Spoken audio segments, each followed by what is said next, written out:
نحمدہ و نصلی علی رسولہ الکریم اعوذ باللہ من الشیطان الرجیم بسم اللہ الرحمن الرحیم۔ دوستو، 11ویں پارے کے ربع چہارم کا ترجمہ حاضر خدمت ہے، اور ان کو نوح کا قصہ پڑھ کر سنا دو جب انہوں نے اپنی قوم سے کہا کہ اے قوم، اگر تم کو میرا اپنے درمیان رہنا اور اللہ کی آیتوں کی سے نصیحت کرنا ناگوار ہو تو میں تو اللہ پر بھروسہ رکھتا ہوں، تم اپنے شریکوں کے ساتھ مل کر ایک کام جو میرے بارے میں کرنا چاہو مقرر کر لو، اور وہ تمہاری تمام بات کو معلوم ہو جائے اور کسی سے پوشیدہ نہ رہے، پھر وہ کام میرے خلاف کر گزرو اور مجھے مہلت نہ دو۔ اب اگر تم نے منہ پھیر لیا تو تم جانتے ہو کہ میں نے تم سے کچھ معاوضہ نہیں مانگا، میرا معاوضہ تو اللہ کے ذمہ ہے، اور مجھے حکم ہوا ہے کہ میں فرمان برداروں میں رہوں۔ پھر ان لوگوں نے ان کی تکذیب کی تو ہم نے ان کو اور جو لوگ ان کے ساتھ کشتی میں سوار تھے سب کو طوفان سے بچا لیا اور انہیں زمین میں خلیفہ بنا دیا، اور جن لوگوں نے ہماری آیتوں کو جھٹلایا ان کو غرق کر دیا۔ تو دیکھ لو کہ جو لوگ ڈرائے گئے تھے ان کا کیسا انجام ہوا۔ پھر نوح کے بعد ہم نے اور پیغمبر اپنی اپنی قوم کی طرف بھیجے تو وہ ان کے پاس کھلی نشانیاں لے کر آئے، مگر وہ لوگ ایسے نہ تھے کہ جس چیز کو پہلے جھٹلا چکے تھے اس پر ایمان لے آتے۔ اسی طرح ہم زیادتی کرنے والوں کے دلوں پر مہر لگا دیتے ہیں۔ پھر ان کے بعد ہم نے موسیٰ اور ہارون کو اپنی نشانیاں دے کر فرعون اور اس کے سرداروں کے پاس بھیجا، تو انہوں نے تکبر کیا اور وہ گناہ گار لوگ تھے۔ تو جب ان کے پاس ہمارے ہاں سے حق آیا تو کہنے لگے کہ یہ تو کھلا جادو ہے۔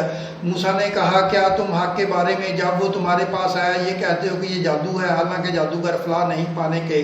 وہ بولے کیا تم ہمارے پاس اس لیے آئے ہو کہ جس راہ پر ہم اپنے باپ دادا کو پاتے رہے ہیں اس سے ہم کو پھیر دو، اور اس ملک میں تم دونوں ہی کی سرداری ہو جائے، اور ہم تم پر ایمان لانے والے نہیں ہیں۔ اور فرعون نے حکم دیا کہ سب کا عمل فن جادوگروں کو ہمارے پاس لے آؤ۔ چنانچہ جب جادوگر آئے تو موسیٰ نے ان سے کہا کہ جو تم ڈالنا چاہو ڈالو۔ پھر جب انہوں نے اپنی رسیاں اور لاٹھیوں کو ڈالا تو موسیٰ نے کہا کہ جو چیزیں تم بنا کر لائے ہو جادو ہے، اللہ اس کو ابھی نیست و نابود کر دے گا۔ اللہ شریروں کے کام سنوارا نہیں کرتا، اور اللہ اپنے حکم سے سچ کو سچ ہی کر دے گا اگرچہ گناہ گار برا ہی مانے۔ تو موسیٰ پر کوئی ایمان نہ لایا مگر اس کی قوم میں سے چند لڑکے، اور وہ بھی فرعون اور اس کے اہل دربار سے ڈرتے کہ کہیں وہ ان کو آفت میں نہ پھنسا دے۔ اور فرعون ملک میں متکبر تھا اور کبر و کفر میں حد سے بڑا ہوا تھا۔ اور موسیٰ نے کہا کہ بھائیو، اگر تم اللہ پر ایمان لائے ہو تو اگر دل سے فرما بردار ہو تو اسی پر بھروسہ رکھو۔ پس وہ بولے کہ ہم اللہ ہی پر بھروسہ رکھتے ہیں، اے ہمارے پروردگار ہم کو ظالم لوگوں کے ہاتھوں سے آزمائش میں نہ ڈال، اور اپنی رحمت سے ہمیں قوم کفار سے نجات بخش۔ اور ہم نے موسیٰ اور اس کے بھائی کی طرف وحی بھیجی کہ اپنے لوگوں کے لیے مصر میں گھر بناؤ اور اپنے گھروں کو قبلہ یعنی مسجدیں ٹھہراؤ اور نماز قائم کرتے رہو اور مومنوں کو خوشخبری سنا دو۔ اور موسیٰ نے کہا کہ اے ہمارے پروردگار، تو انہیں فرعون اور اس کے سرداروں کو دنیا کی زندگی میں بارونق ساز و سامان اور مال و زر دے رکھا ہے۔ اے پروردگار، کیا اسی لیے کہ وہ تیرے رستے سے گمراہ کر دے؟ اے پروردگار، ان کے مال کو برباد کر دے اور ان کے دلوں کو سخت کر دے کہ ایمان نہ لائیں جب تک عذاب علیم نہ دیکھیں۔ اللہ نے فرمایا کہ تمہاری دعا قبول کر لی گئی، تو تم ثابت قدم رہنا اور بے عقلوں کے رستے پر نہ چلنا۔ اور ہم نے بنی اسرائیل کو سمندر سے پار کروایا تو فرعون اور اس کے لشکر نے سرکشی اور زیادتی کرتے ہوئے ان کا تعاقب کیا، یہاں تک کہ جب اس کو غرق کرنے والے عذاب نے آ پکڑا تو کہنے لگا میں ایمان لایا کہ جس اللہ پر بنی اسرائیل ایمان لائے ہیں اس کے سوا کوئی معبود نہیں، اور میں فرما برداروں میں ہوں۔ جواب ملا کہ اب ایمان لاتا ہے، حالانکہ تو پہلے نافرمانی کرتا رہا اور مفسد بنا رہا۔ تو آج ہم تیرے بدن کو بچا لیں گے تاکہ تو پچھلوں کے لیے عبرت ہو، اور بہت سے لوگ ہماری نشانیوں سے بے خبر ہیں۔ اور ہم نے بنی اسرائیل کو رہنے کو عمدہ جگہ دی اور کھانے کو پکیزہ چیزیں عطا کی، پھر بھی وہ باوجود علم ہونے کے اختلاف کرتے رہے۔ بے شک جن لوگوں میں وہ اختلاف کرتے رہے تمہارا پروردگار قیامت کے دن ان باتوں کا فیصلہ کر دے گا۔ اور اب اگر تم کو اس کتاب کے بارے میں جو ہم نے تم پر نازل کی ہے کچھ شک ہو تو جو لوگ تم سے پہلے کی اتری ہوئی کتابیں پڑھتے ہیں ان سے پوچھ لو، تمہارے پروردگار کی طرف سے تمہارے پاس حق آ چکا ہے، تو تم ہرگز شک کرنے والوں میں نہ ہونا اور نہ ان لوگوں میں ہونا جو اللہ کی آیتوں کی تکذیب کرتے ہیں، نہیں تو نقصان کھاؤ گے۔ جن لوگوں کے بارے میں اللہ کا حکم عذاب قرار پا چکا ہے وہ ایمان نہیں لانے کے جب تک کہ عذاب علیم نہ دیکھ لیں، خواہ ان کے پاس ہر طرح کی نشانی آ جائے۔ سو کوئی بستی ایسی کیوں نہ ہوئی کہ ایمان لاتی تو اس کا ایمان اسے نفع دیتا۔ ہاں، یونس کی قوم کو جب ایمان لائی تو ہم نے دنیا کی زندگی میں ان سے ذلت کا عذاب دور کر دیا اور ایک مدت تک فائدہ دنیاوی سے ان کو بہرہ مند رکھا۔ اور اگر تمہارا پروردگار چاہتا تو جتنے لوگ زمین میں ہیں سب کے سب ایمان لے آتے، تو کیا تم لوگوں پر زبردستی کرنا چاہتے ہو کہ وہ مومن ہو جائیں؟ حالانکہ کسی شخص کو قدرت نہیں ہے کہ اللہ کے حکم کے بغیر ایمان لائے، اور جو لوگ بے عقل ہیں ان پر وہ کفر و ذلت کی نجاست ڈالتا ہے۔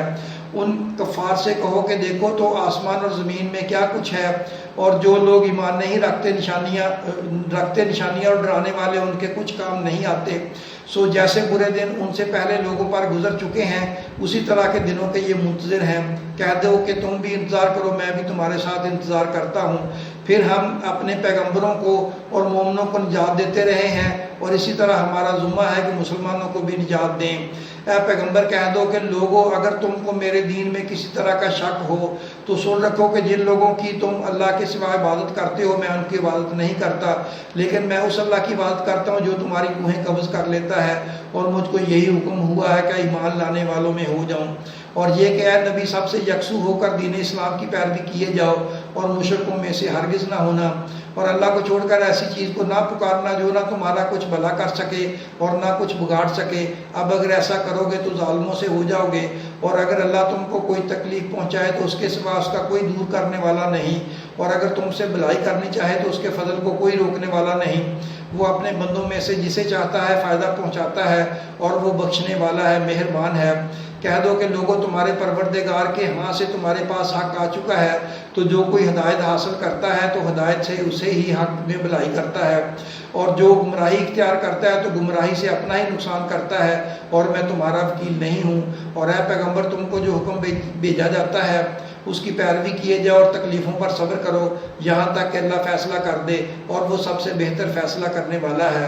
یہاں سے سورہ ہود جو ہے وہ شروع ہوتی ہے۔ بسم اللہ الرحمن الرحیم۔ شروع اللہ کے نام سے جو بڑا مہربان نہایت رحم والا ہے۔ الف لام را، یہ وہ کتاب ہے جس کی آیتیں جچی تلی ہیں، پھر یہ کہ اللہ حکیم و کبیر نازل کرنے والے کی طرف سے بتفصیل بیان کی گئی ہیں۔ اس کا پیغام یہ ہے کہ اللہ کے سوا کسی کی عبادت نہ کرو، اور میں اس کی طرف سے تم کو ڈر سنانے والا اور خوشخبری دینے والا ہوں، اور یہ کہ اپنے پروردگار سے بخشش مانگو اور اس کے آگے توبہ کرو، وہ تم کو ایک وقت مقررہ تک متاع نیک سے بہرہ مند کرے گا، اور ہر لائق فضیلت کو اس کی فضیلت دے گا۔ اور اگر روح گردانی کرو گے تو مجھے تمہارے بارے میں قیامت کے بڑے دن کے عذاب کا ڈر ہے۔ تم سب کو اللہ کی طرف لوٹ کر جانا ہے، اور وہ ہر چیز پر قادر ہے۔ دیکھو یہ اپنے سینوں کو دوہرا کرتے ہیں تاکہ اللہ سے چھپ جائیں۔ سن رکھو جس وقت یہ اپنے کپڑوں میں لپٹ رہے ہوتے ہیں تب بھی وہ ان کی چھپی اور کھلی باتوں کو جانتا ہے، وہ تو دلوں کی باتوں تک سے آگاہ ہے۔ دوستو، اب 11ویں پارے کے ربع چہارم کا خلاصہ حاضر خدمت ہے۔ جادوگر افلاح نہیں پائیں گے۔ جب یونس کی قوم ایمان لے آئی تو اللہ نے ان سے ذلت کا عذاب دور کر دیا۔ اللہ کو چھوڑ کر ایسی چیزوں کو نہ پکارنا جو نہ تمہارا بھلا کر سکے نہ کچھ بگاڑ سکے۔ اللہ سب چھپی اور کھلی باتوں کو جانتا ہے، وہ تو دلوں کی باتوں تک کو جانتا ہے۔ دوستو، اپنا اور اپنے چینل کا خیال رکھیں۔ اللہ تمہاری بھی اور ہم سب کی حفاظت کرے۔ آمین۔